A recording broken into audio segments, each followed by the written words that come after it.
up, witches? I'm Taylor. And I'm Amber. And this is Waking Up the Witch. We're your neighborhood witches. Each week, we talk about all things witchy and connect with other humans in a storytelling format about navigating life on this floating rock. We're two curious ladies trying to understand the human experience. But while we do that, we think it's important to honor the people that lived here before us and honor the cultures and traditions that we're being inspired by. This podcast is about waking up the witch, which means we are learning and growing every day. That being said, we are always open to feedback on how we can do better. The views and opinions of our guests don't necessarily reflect the views and opinions of Waking Up the Witch. Now, let's go, ghouls.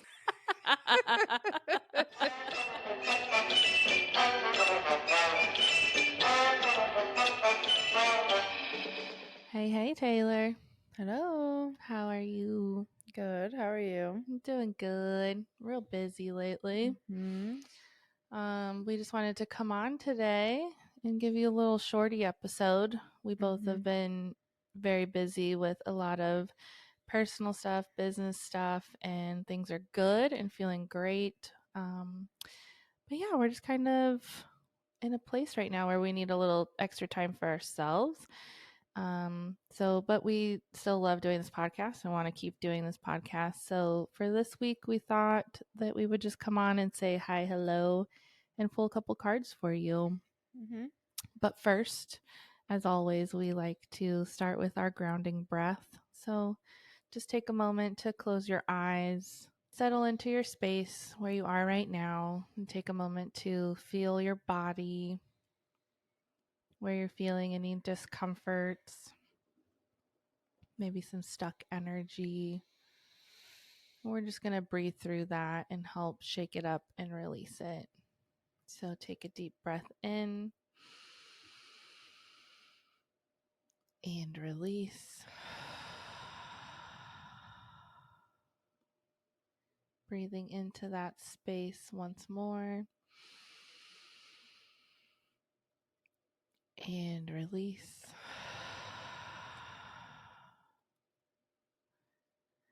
And bringing some subtle movements into your body, just helping that energy shake out. And let's take one last deep breath in together. Breathe in and hold and release.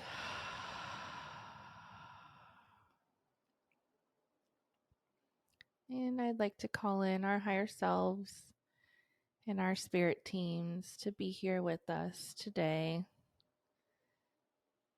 Help us in facilitating some beautiful energy and bringing forth some messages that are meant for the collective today or whenever they're listening to this. Helping us to speak eloquently in a good flow and in a way that others will understand and receive the messages. Thank you for this opportunity to connect. Thank you. Thank you. So Taylor, how about you grab one of these beautiful decks and start us off with a card pool? What are you feeling? Like energy of the moment, energy of the month, anything coming through for you? Maybe this deck will start with the month, and then the next deck we can do like situationally. Love it. Okay. I forgot I need to talk because we're on a podcast. No one can see me. Hi, welcome to your podcast. Where am I? We did record like a 3-hour long episode with my mom when she was in town, and we were going to use that as a 2-parter, and that's another reason we've kind of like fallen behind on everything because it actually did not record. Zero audio. It recorded, no audio. And it was pretty crazy too because we even tested the audio before to make sure it was working because we were doing something new and it was working. Yep. So we're not sure what happened. So that's another reason we're a couple weeks behind, but we thought we'd give you something. Yeah. Okay, so the first card I pulled, so I'm using the Rose Oracle deck by Rebecca Campbell. I just really love her decks and the artwork that comes with them. Me too. I'm gonna pull 3. Just give us some good girthy content. The first card says plant yourself here, integration, embodiment, grounded action. The second card says the wastelands, sustainability, slow down, tend to your garden. And the third is the rose thread, inner call, soul led, the mystic, living courageously. How Already, I feel like that perfect. resonates. Yeah, it is not August. Whoa, it's April 2nd today when we're recording. So we're in the beginnings of spring too. We're literally planting our seeds and tending to our gardens so that we can live in our Bloom. most aligned space. How cool. Invite your soul to come all the way in. From your knees to your nose, your cheeks to your toes, fully embody your life. Drop the defensive walls. Let your soul land and occupy each and every cell. Anchor all parts of you into the here and now. Life is here even when death is here. Birth isn't possible without it. You came here to birth this world anew. Fully commit to living this life. Put your 2 feet and your ancient soul wholly and completely in. This is the card of the one whose commitment to being the bridge between heaven and earth, the embodied mystic. They know that they don't need to denounce either heaven or earth. Rather, they are the weavers of the world, here to embody the soul more and more each new day, here to weave the sacred back into everyday life. This card is an invitation to commit more fully to your life as a soul having human experience, to invite your soul to grow roots that reach deep so that you can grow tall, to commit to your humanity and the expansion at once. The rose invites you to embrace all stages of life on earth, from the buds to the bloom, from the cutting back to the fruit. Her beauty and sweet scent are an embodiment of heaven, a nectarous reward to being here. The rose reminds us to take a moment to properly enjoy the sweetness and that heaven really can be a place on earth. Soul inquiry. How can you commit more to your life? Well, that resonates. And then the second card is the wastelands. Sustainability, slow down, tend to your garden. There's an anonymous 13th century French myth in the form of a poem called the Elucidation that tells the story of a king who abuses the land he's supposed to be the guardian of. The king breaks the trust of the well maidens, the spirits who were guarding the wells of the land, and they flee. The waters run dry, the plants wilt, and the land, which was once rich and fertile, becomes barren, creating a wasteland. This is the most powerful card in the deck. It's a wake-up call for us to stop the destructive behavior that's resulting in us becoming brittle and unable to live in a sustainable way. The sacred feminine is abundant. She knows that Earth can provide for what we need and that she doesn't need to take more than she needs. She tends to the earth around her and within her. She's the keeper of balance and the protector of all living things. The rose has seen civilizations come and go, empires rise and fall. In this card, she's delivering an urgent message to slow down and stop any way of being that's not sustainable, to release anything that's making us brittle, to tend to our garden, our bodies, and the earth around us. Soul inquiry. What way of being is no longer sustainable for you? Damn, that feels really good. I mean, literally, we're doing an episode like this to kind of slow down for ourselves because we've been at it. Resonates. The final card is the rose thread, inner call, soul led, the mystic, living courageously. This is a card of the mystic, the one who's in touch with the depths of the inner world and the inner weavings of the world and beyond, way beyond. They're dedicated to listening to the mysterious voice whispering within, to following their intuition and living in accordance with that, to living by being guided by the rose thread. Following the rose thread means being dedicated to walking the way of the rose, to being in service to humanity and dedicated to writing a new story. It requires courage and faith and the willingness to pave a new path. The rose has been a symbol of the mysteries of thousands of years.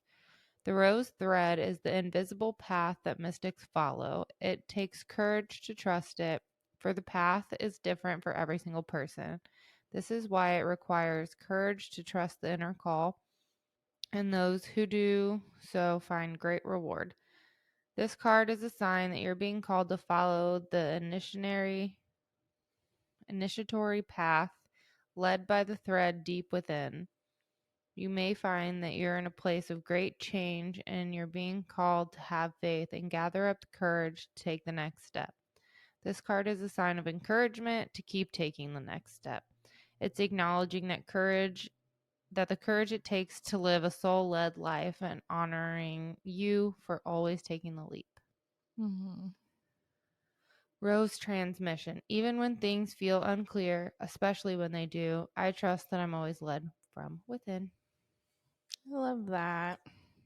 Yeah, so I think that like it's almost like planting your seeds, slowing down to like be patient with where they're coming and like making sure that you are following your intuition and your soul's journey. Mm-hmm.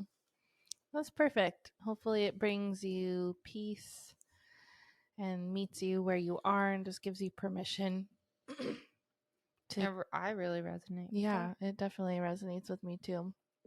I'm going to pull a card.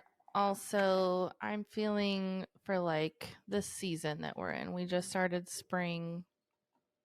So we're like in a whole new type of energy where we're starting to plant our seeds and, you know, figure like it's a whole new year for us. It's a whole new cycle. So I'm going to pull with the intention of what we need to know in this current cycle, this current season, from one of my favorite decks, the Mystic Rebel. So I pulled 2 cards. This is the energy that we need to keep with us and embody right now in this new season. Okay, the first card is Expand Your Perspective. And the second card is Yes.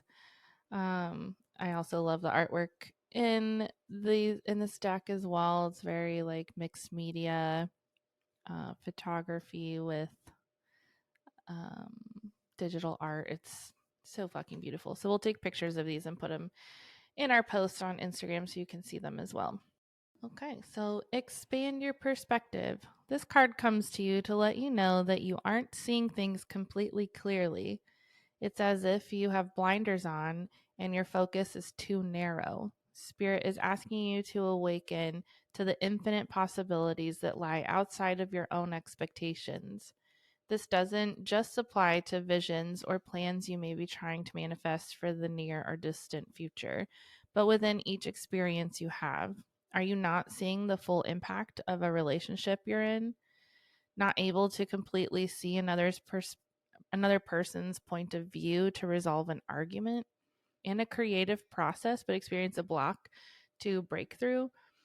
These circumstances can be difficult to overcome without choosing to open yourself up to the different perspectives. Tap into both your physical vision and your spiritual sight through your third eye to see more clearly and embrace the boundless potentials that await you. Yes. Yes. Affirmation. I use my physical and spiritual sight to see clearly all of the magical and miraculous possibilities that serve my highest good so that I may follow them to my blessed destiny. I love that. Blessed-destiny. Blessed-destiny. Hashtag blessed-destiny. Yeah, I think this is really, I'll read the other card here in a second, but just like kind of soaking this one in, especially as we are like in that season of planting and manifesting, or, really dreaming up our future and what we're hoping to work towards next. Sometimes we can't see the whole picture, or we kind of like get in our own way if things aren't working out the way that we thought they would, or the way that we'd hoped that they would.